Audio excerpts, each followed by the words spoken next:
Good morning, lovely children. Let's start our day with a beautiful prayer. Students, हमारे दिन की शुरुआत भगवान की प्रेयर से होनी चाहिए। अब हम सब मिलकर भगवान की प्रेयर करेंगे। गुड मॉर्निंग स्टूडेंट, आशा करती हूँ आप सब अपने घर में स्वस्थ और सुरक्षित होंगे। चलिए पढ़ाई शुरू करने से पहले आइए पहले भगवान से प्रार्थना करते हैं। So stand up all of you, now join your hands.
Students, today we will do some activities of reader book.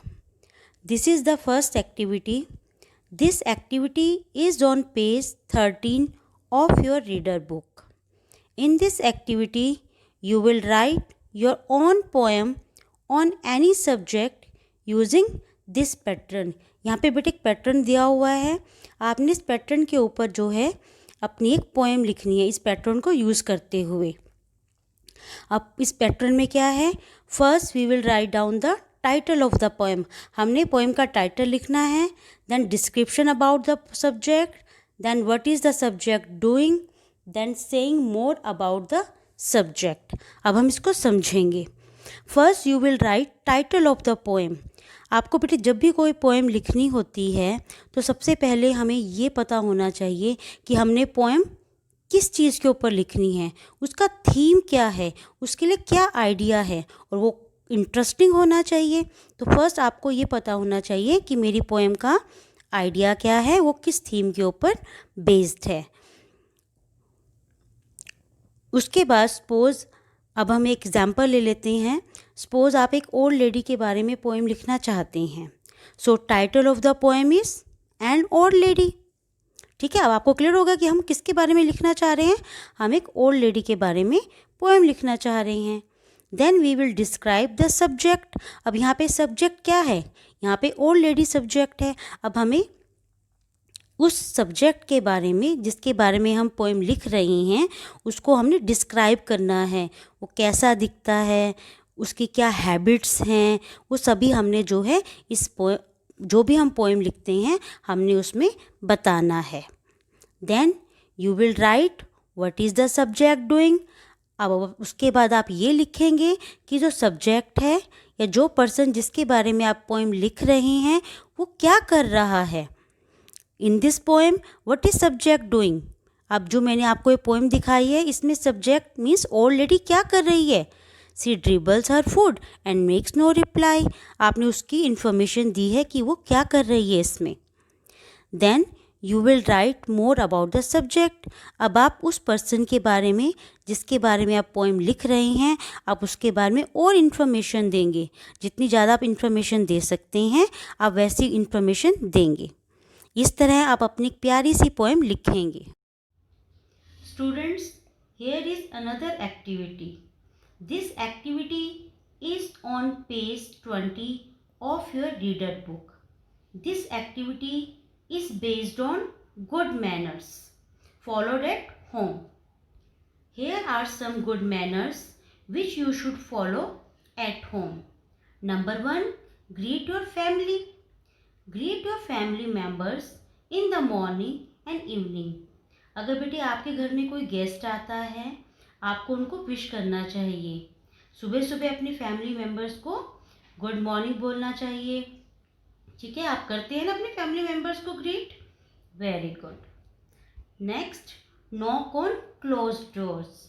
Knocking on the door before entering someone room is also a good manner. जब बेटे हमें किसी के room में enter करना होता है तो हमें पहले परमिशन लेनी चाहिए. अगर डोर बंद है तो आपको नॉक करना चाहिए. बिना बताए आपको किसी के रूम में एंटर नहीं करना चाहिए. Next is ask before you borrow things. Do not assume that because the objects belong to a family member it is okay to use it without permission. Ask to use things that are not yours, and if you are denied permission to use the object, respect the owner's wish. बेटे आपके घर में बहुत सारी चीज़ें होती हैं. अगर मान लो कोई चीज़ किसी फैमिली मेम्बर को बिलोंग करती है, उसकी पर्सनल चीज़ है, आप उसको लेना चाहते हो तो आपको पहले परमिशन लेनी चाहिए. ऐसा नहीं है कि आप बिना बताए जो है चीज़ ले लो, तो जो है वो गलत है. आपको पहले परमिशन लेनी चाहिए, फिर आपको वो चीज़ लेनी चाहिए. जब आप वो चीज़ यूज़ कर लेते हो तो आपको उसको वापस कर देना चाहिए. ठीक है. Next, use please thank you. Use please and thank you. It is one of the most basic manner. Say thank you when someone helps you. आपको बेटे जो है प्लीज़ एंड थैंक यू, ये 2 मैजिकल वर्ड्स हैं, इनका हमेशा use करना चाहिए. अगर आपने किसी से कुछ लेना है आप प्लीज़ का यूज़ करेंगे. अगर आप किसी से कुछ ले रहे हैं तो आप थैंक यू बोलेंगे लेने के बाद. ये आपको हमेशा यूज़ करने चाहिए दोनों वर्ड्स. इसी तरह से आप जो है गुड मैनर्स को अपने को फॉलो करेंगे और ये भी देखेंगे कि सभी जो आपके छोटे भाई बहन हैं वो भी इसको अच्छे से फॉलो करें.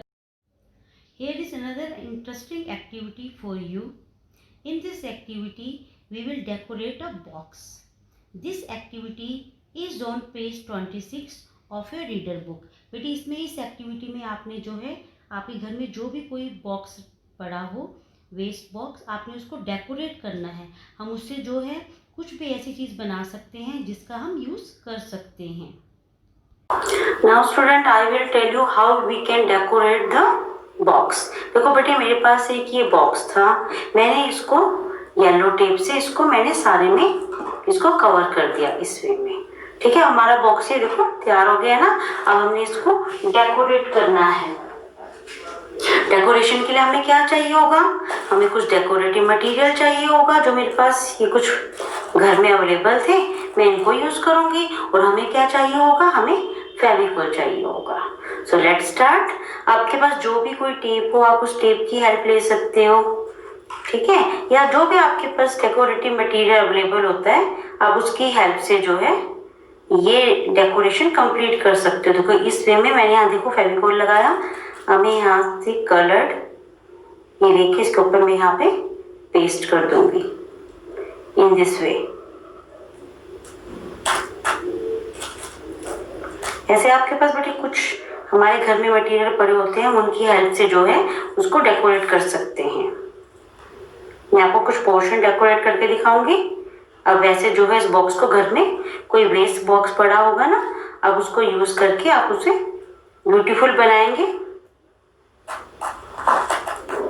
देखिए in this way you can decorate it.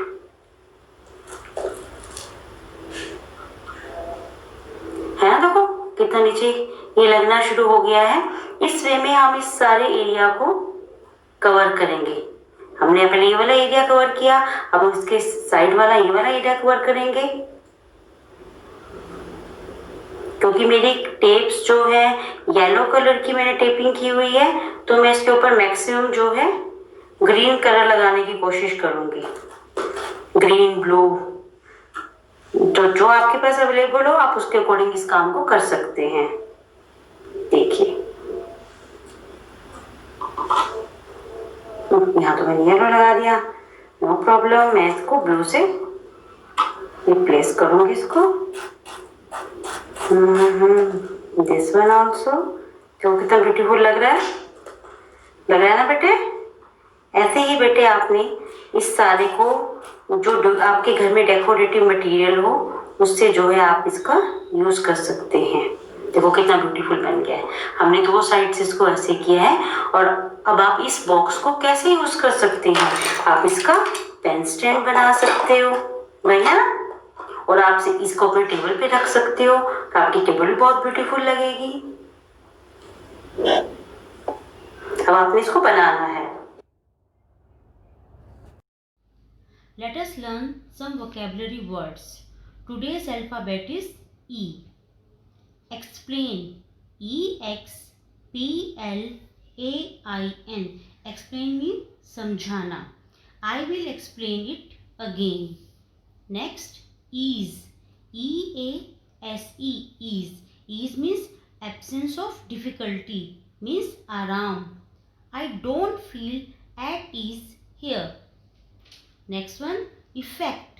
EFFECT. Effect. Effect means prabhav. This medicine has no side effects. Next, engage. ENGAGE. Engage means busy. The troops prepared to engage the enemy. Next, escape. ESCAPE. Escape means break free from control, means बच निकलना. I had a narrow escape. Now students, it is cursive writing time. This is your cursive book. Today we will do first page of this cursive book. आज हम बेटे इसका first page करेंगे।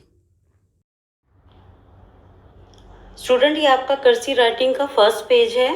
तो अब हम इसको लिखना सीखेंगे। फर्स्ट लेटर जो कैपिटल लेटर है हमें यहाँ से शुरू करना है, इसको ऐसे लेकर जाना है, और स्मॉल लेटर हम इन 2 लाइंस में लिखेंगे।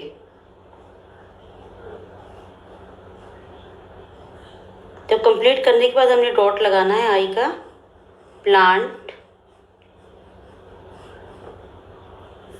इज